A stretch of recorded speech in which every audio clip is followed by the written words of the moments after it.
Hello students, today I am going to start 12th class physics first chapter electric charges and field का important topic electric field intensity due to a dipole on the perpendicular bisector or equatorial line of the dipole at a distance r from the mid of the dipole. Simply you can say electric field intensity due to a dipole on equatorial line. ये topic student school के exam point of view से और board के exam point of view से दोनों से important है, तो ये टॉपिक का प्रूविंग आपको आना चाहिए और इस वीडियो में आप इजीली इस टॉपिक का डेरिवेशन सीखेंगे. ओके स्टूडेंट्स, तो करते हैं डेरिवेशन की शुरुआत. सबसे पहले स्टूडेंट्स यहाँ दो वर्ड्स हैं, परपेंडिकुलर बाइसेक्टर. परपेंडिकुलर बाइसेक्टर या आप कह सकते हो इक्वेटोरियल लाइन. तो पहले मैं समझा दूं क्या होता है परपेंडिकुलर बाइसेक्टर. स्टूडेंट ये लाइन होती है एक्सियल. अगर ऐसा कुछ लाइन बना दिया आपने तो ये हमारी एक्सिस हो गई, एक्सियल लाइन. मैं लिख देता हूं इसको axial line. Okay, now the line which is perpendicular to this, the line which is perpendicular to this will be known as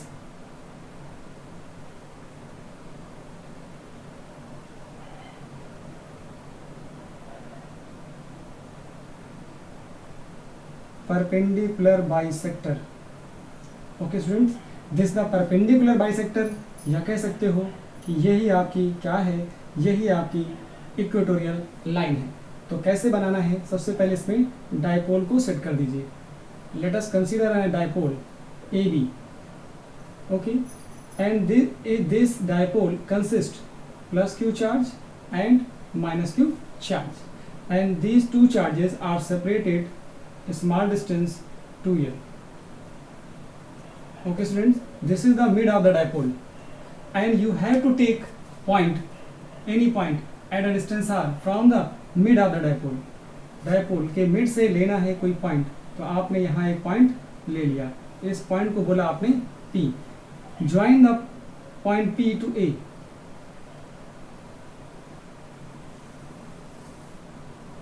and point P to B. Okay students, and you draw this parallel line at this point.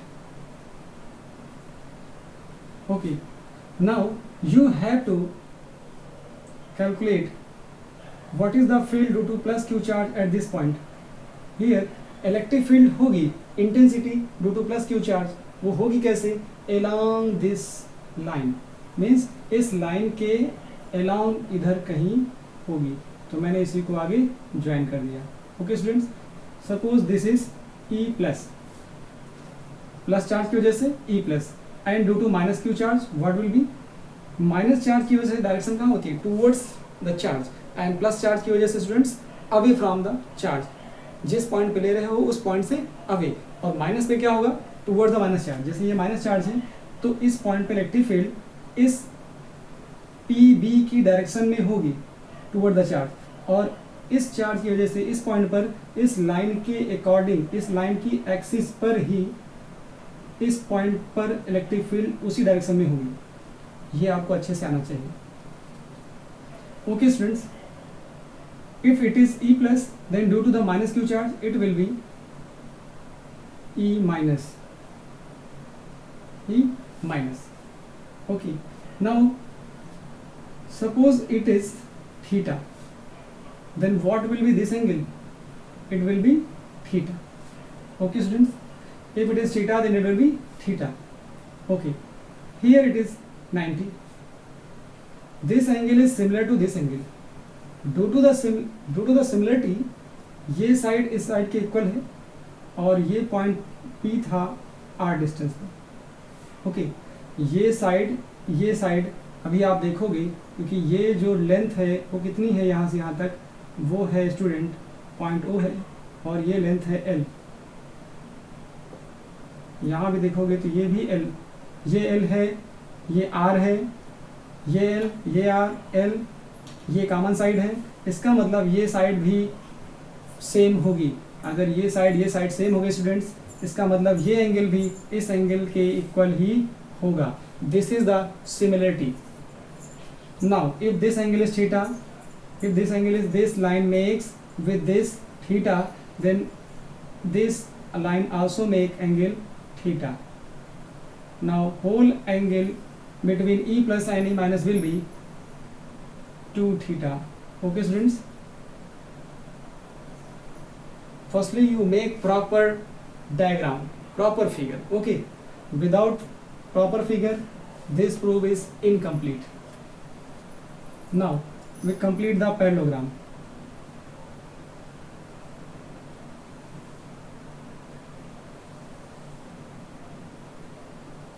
This shows net electric field at point P, E net. और यहाँ पर E net को आप E perpendicular भी कह सकते हो और E इक्वेटोरियल भी कह सकते हो. यही आपको यहाँ पर स्टूडेंट काउंट करना है. तो इससे रिलेटेड थ्योरी क्या होगी पहले मैं आपको बता दूं. एक चीज़ और क्लियर कर दूं, ये L है, ये R है, तो ये कितना होगा, ये होगा R square plus L square. और ये L है, यहाँ R है, तो ये साइड भी होगी कितनी, R square plus L square. Okay students, I hope figure से जो गलतियाँ हो सकती थी मैंने आपको बता दी. अब आपसे कोई भी गलती फिगर से रिलेटेड नहीं होगी. नाउ क्या लिखना है थ्योरी, अब मैं आपको वो क्लियर कर दूं. Okay students,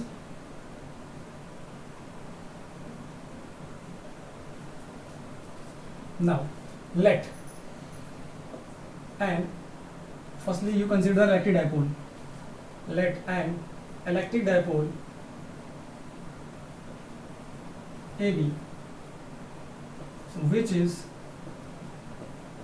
made up of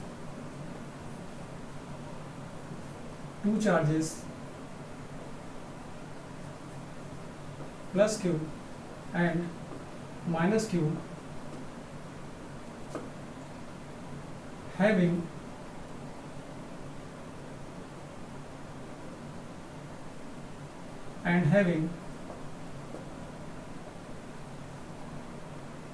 dipole length 2L. Okay student, dipole length means distance between the charges. Now let P be a point on the equatorial line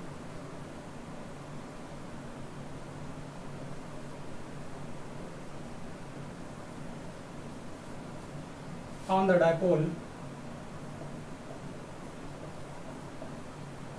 at a distance r from mid of the dipole. Now you calculate the electric field due to plus q charge at point P.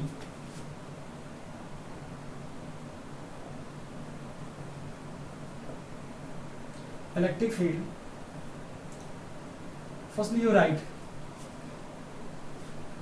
point distance of point P to A कितनी होगी, PA will be this under root R square plus L square.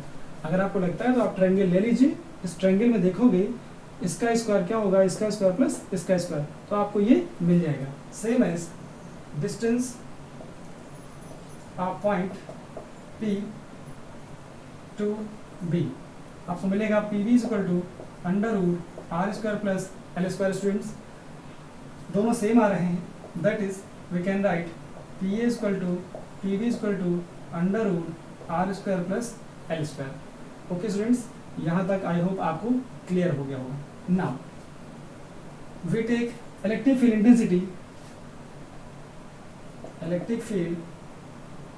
Intensity at point P due two plus Q charge.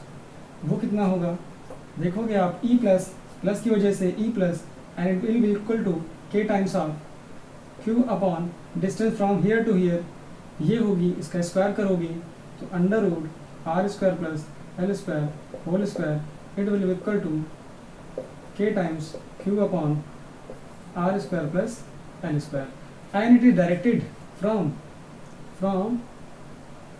AP in the direction of AP. Okay students, now we take electric field intensity at point P due to minus q charge, E minus will be equal to k times of q upon PB square. PB square means this, under root r square plus l square whole square, it gives q upon r square plus l square, and here direction of this E minus will be from P to B. P to B, this is the direction. Now you have E plus and E minus. Now you calculate the net electric field. Net electric field intensity at point P. Here students, net electric field intensity आप दो तरह से count कर सकते हो. Net electric field intensity at point P, net electric field intensity can be calculated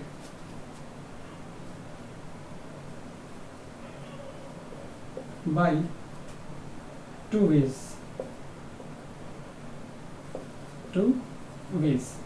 और एक चीज याद रखोगे स्टूडेंट्स, यहाँ क्या है, since magnitude of E plus and magnitude of E minus both are equal, direction is opposite but it is equal to q upon r square plus l square, suppose it is equal to E, ऐसा आपने मान लिया. अब आगे calculation करना आसान होगा. अब मैं आपको बताता हूँ कि इसके दो तरीके कैसे हैं. पहला तो मैं आपको सिंपल तरीका बताता हूँ जिससे आपको प्रूफ आसान लगे.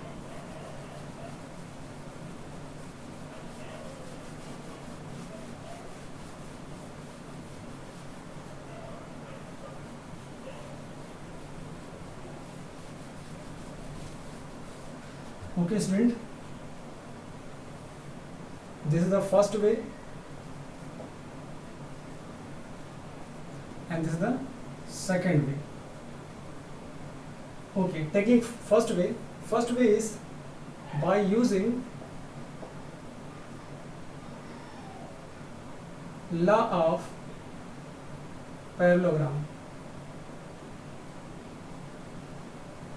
Okay students, वो क्या होगा, आपको E प्लस मालूम है, E माइनस मालूम है और बेंच में उन दोनों के बीच का एंगल मालूम है, तो आप लगा सकते हो E net is equal to under root E plus square E minus square plus 2 E plus E minus cos 2 theta. Okay, here as per assumption,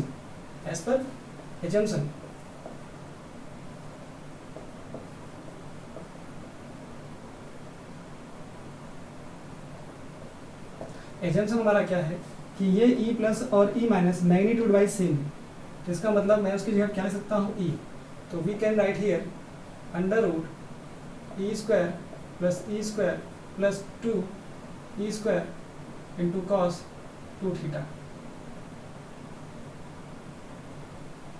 here we can write under root 2E square common करोगे 2E square in bracket 1 plus cos 2 theta. Okay student, here you write 2E square, here 2 cos square theta minus 1. अब आपको cos 2 theta का वो value put करना है जिससे कि 1 cancel हो जाए. Okay students, here 1 cancel and it will be 4e square cos square theta. So it will be equal to 2e cos theta. Here it is e net. Okay, I am taking second method, second way, और आपको यही value मिलने वाली है. तो क्या करो आप देखोगे एक पॉइंट P आपने ले लिया. इस पॉइंट को बोलते कैसे हो, कैसे करना होता है रिजॉल्विंग, तो आप यहाँ ले सकते हो. सेकेंड वे क्या होता है, by resolving e plus and e minus into their component.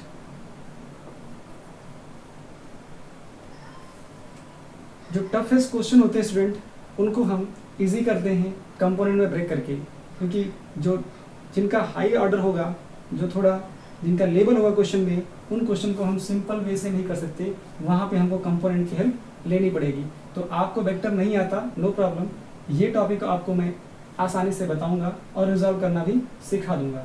Okay students, by resolving e plus and e minus into their component. Okay, here it is a point P, same as point P, and this is the line. This is the E2. E2 means here E minus and here E1. E1 means E plus. Okay, and this is the, and this angle is theta. It is also theta.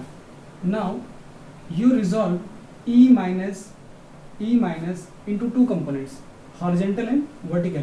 जब आप E minus को break करोगे, पहले E plus को कर लीजिए, E plus को करोगे तो इधर आएगा E प्लस कॉस थीटा, और इधर कंपोनेंट क्या होगा ऊपर का, जिधर एंगल नहीं है वहाँ पे जाएगा E plus sine theta. Okay students, same है इसका. देखिए इसके साथ थीटा है, तो ये वाला जो कंपोनेंट होगा, एक तो कंपोनेंट आ चुका, दूसरा इसी में ऐड होने जा रहा है. इसका E माइनस का करोगे तो इसकी इसी लाइन में जो आने वाला है वो आएगा E माइनस कॉस थीटा. ये दो कंपोनेंट हो गए. यहाँ इसका कंपोनेंट क्या आएगा, वर्टिकल, ये कंपोनेंट आएगा E minus sine theta. Okay, as per assumption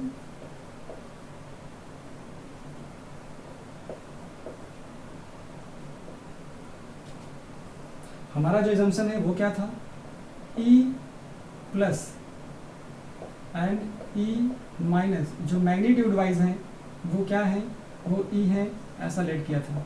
इसका मतलब क्या हुआ, दैट इज ये कंपोनेंट और ये कंपोनेंट क्या होंगे, ये E प्लस और E माइनस E हो गए, E साइन थीटा कैंसिल हो जाएंगे, that is E plus sine theta and E minus sine theta, both are equal in magnitude,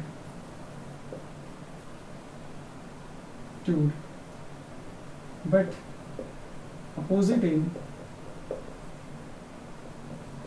direction, so they cancel to each other.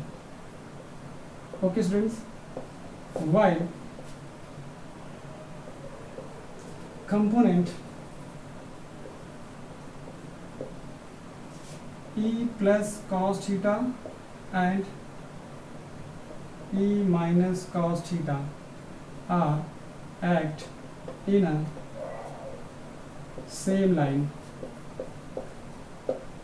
so they are added up. Now net electric field intensity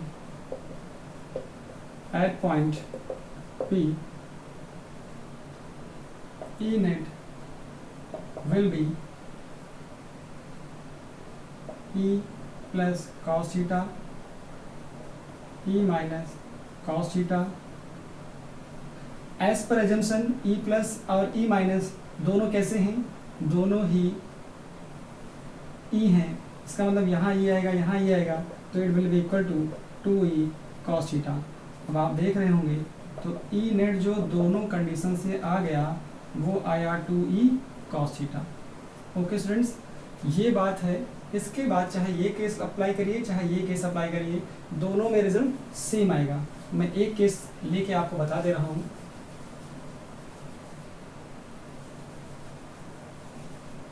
okay, now in triangle, कोई भी triangle ले लीजिए, AOP। क्या करना है आपको? आपको चाहिए कॉस्टा की वैल्यू, तो कॉस्टा देखिए क्या आएगा, cos theta will be based upon hypotenuse L upon under root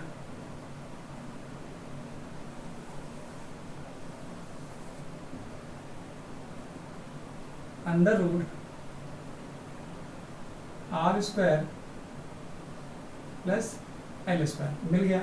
now use this, then E net will be equal to 2E.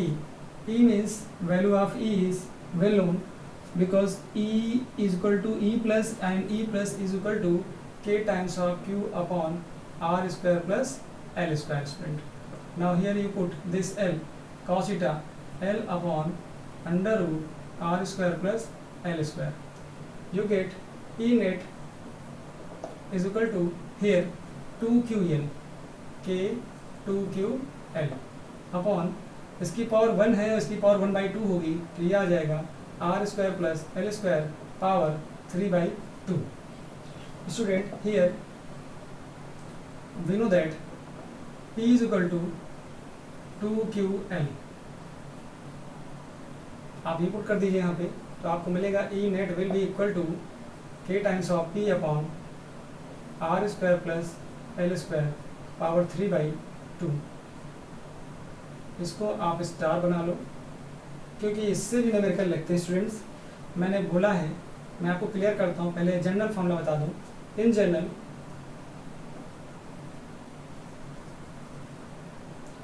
General क्या होगा, जो L स्क्वायर होता है उसको हम लोग 0 लेते हैं। क्यों लेते हैं ऐसा? क्योंकि जो लेंथ होती है L डायपोल लेंथ, वो मिली में, माइक्रो में, माइक्रो में, ठीक है, एंगस्ट्रॉम में होती है। अब ये बहुत छोटी है एज कम्पेयर टू R, क्योंकि R जो होगा वो मीटर में, सेंटीमीटर में होगा। तो जब L स्क्वायर करेंगे, R स्क्वायर करेंगे, तो उसके कंपेयर में जो L स्क्वायर आएगा, क्योंकि अगर ये माइक्रो में है तो 10⁻⁻⁶, उसका हाफ किया तो 5 × 10⁻⁷ आएगा, और उसका स्क्वायर करेंगे तो 25 × 10⁻14 आ जाएगा, -14 आएगा। अगर ये 10 सेंटीमीटर है तो 10 का स्क्वायर करोगे कितना आएगा, सेंटीमीटर को मीटर बनाओगे तो मीटर बनाने पे आपको स्टूडेंट मिलेगा कितना, 10⁻⁻1 स्क्वायर करो 10⁻²। एक जगह आता है 10⁻², दूसरा आ रहा है कितना, 25 10⁻14। तो एज कम्पेयर कुछ भी एग्जाम्पल आप समझ सकते हो। आप सपोज कर लो 10 सेंटीमीटर 20 सेंटीमीटर, इसको माइक्रोन में माइक्रोन कर लो, एंगस्ट्रॉम कर लो, उसके बाद फिर हाफ कर लो, स्क्वायर करके देख लो, आपको लगेगा कि जो L स्क्वायर की वैल्यू होगी स्टूडेंट वो बहुत बहुत छोटी होगी। तो छोटी वैल्यू हम नेगलेक्ट कर सकते हैं, तो कर दीजिए। यहाँ से फॉर्मूला मिल गया कितना, ई नेट कहिए, ई परपेंडिकुलर कहिए, और ई इक्वेटोरियल कहिए, सब सही है। और ये मिल जाएगा K times of P upon R, यहाँ से आएगा R स्क्वायर, ये R स्क्वायर की पावर 3/2, R स्क्वायर कैंसिल होगा तो R³ मिल जाएगा। इसका मतलब जो ये आ गया, ई परपेंडिकुलर क्या करता है, it follow the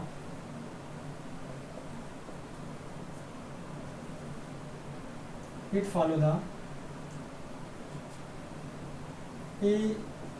proportional to 1/R³। Means जो due to the dipole electric field आती है वो इनवर्स स्क्वायर लॉ को फॉलो नहीं करती, वो क्या कर रही है, 1/R³ को फॉलो करती है। Okay students, now we take what is the direction of net electric field.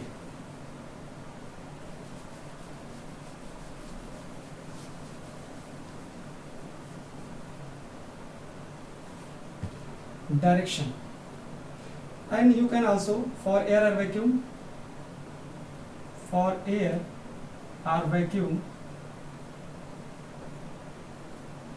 K will be equal to 1/4 pi epsilon naught, or it is equal to 9 × 10⁻⁹. तो आप क्या लिखोगे यहाँ से, E net, E perpendicular bisector, ई equatorial, ये सारा क्या आने वाला है 9 10 टू द पावर 9, यहाँ से आएगा P अपॉन R और R power 3। This is the result Newton पर कूलम।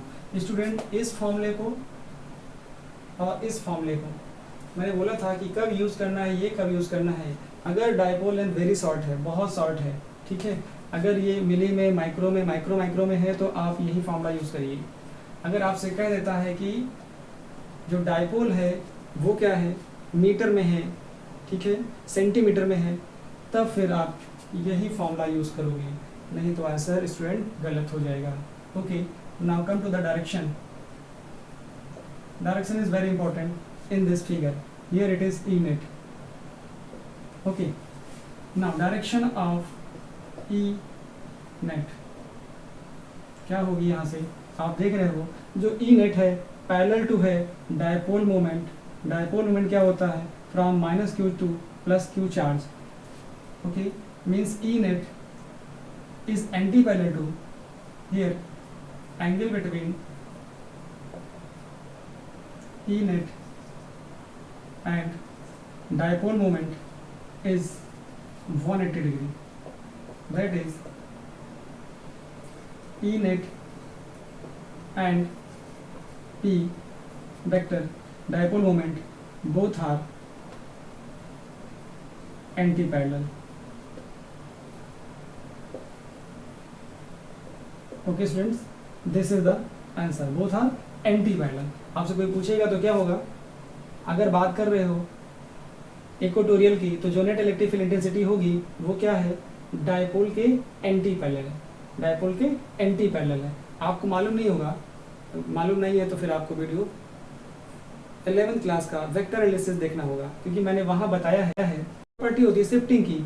ये जो वेक्टर है उसको पैरेलल यहाँ ला सकते हैं, ये ऐसा वेक्टर है ई नेट, उसको आगे खिसका सकते हैं, यहाँ ला सकते हैं, मतलब शिफ्टिंग हो सकती है। तो उस शिफ्टिंग को देखते हुए इसको पहले आगे लाइए, फिर यहाँ लाइए। अब आप देख रहे हो ई नेट इधर जा रहा है और जो डायपोल मोमेंट डायरेक्शन है वो इधर जा रही, तो दोनों कैसे हुए, anti parallel. Okay students, now we can write vector form. Vector form क्या होगा स्टूडेंट, वेक्टर फॉर्म समझ में आ गया कि ई वेक्टर और E vector, E net vector दोनों एंटी पैरेलल है, तो माइनस आना चाहिए, क्योंकि अपोजिट तभी आता है। अगर मैं ऐसा लिखूं F12 = -2F1, इसका मतलब अगर ये ना लगाऊं तो एंटी पैरेलल नहीं है, लेकिन लगा दूं तो एंटी पैरेलल है। इसका मतलब मुझे यहाँ लिखना पड़ेगा E net = E net, पहले तो मैंने फॉर्मूला लिख दिया, फॉर्मूला क्या होगा, K टाइम्स E/R3। अब एंटी पैरेलल बनाना है तो माइनस लगाना पड़ेगा, और ये वेक्टर है लगा दिया, ये वेक्टर है लगा दिया। This is the vector form. इसको सिंबॉलिकली हम बता सकते हैं, कैसे बता सकते हैं, जैसे आप बनाओ एक ये, तो यहाँ हो गया -q चार्ज, यहाँ हो गया +q चार्ज, जो डायपोल मोमेंट है उसकी डायरेक्शन ये है। अब यहाँ पर कहीं एक लाइन थी, इक्वेटोरियल लाइन, उस लाइन पे कोई पॉइंट था, उस पॉइंट पर इसकी फील्ड की डायरेक्शन कैसी थी, ई नेट यहाँ पे है। ओके, ऐसा आप दिखा सकते हो। This is the A and this is the B. I hope students आपको ये अच्छे से अब क्लियर हो गया होगा कि क्या होता है डेरिवेशन, कैसे करते हैं। 2 तरीके हैं डेरिवेशन के, आपको जो आसान लगे आप वो करिए। आई होप अब आपको ये पूरी तरह से आ गया होगा। इम्पॉर्टेंट है, इम्पॉर्टेंट को इम्पॉर्टेंट की तरह पढ़िए और 1 बार 2 बार इसकी प्रैक्टिस कर लीजिए, फिर देखिए आपको एक एक स्टेप लर्न हो जाएगा और आप अच्छा इसको, अगर ये बोर्ड में आपके स्कूल एग्ज़ाम में आता है तो आप अच्छा कर पाओगे। Thank you so much.